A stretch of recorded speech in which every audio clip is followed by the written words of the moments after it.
Hi, I'm Dave Trachtenberg with Toyota of Tampa Bay, and I'm here to tell you about the required maintenance on a 2008 Toyota Camry Hybrid.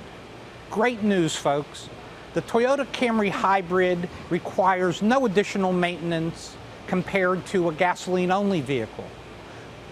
Even better news is that a Camry Hybrid requires even less maintenance than a traditional gasoline-only sedan. Normal maintenance intervals for a Camry Hybrid are 5,000 miles for oil changes, tire rotations, and brake inspections. Because the vehicle has electric air conditioning, electric power steering, and several other advanced features like regenerative braking, the vehicle requires actually less maintenance than a standard Camry. And the hybrid part of the vehicle, the electric motor and battery array, require no maintenance. So, good news, good news.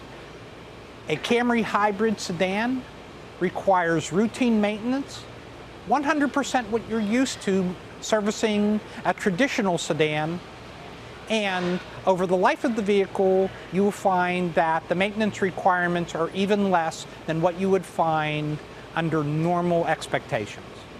This is David Trachtenberg from Toyota of Tampa Bay. Thank you very much, and you have a great day.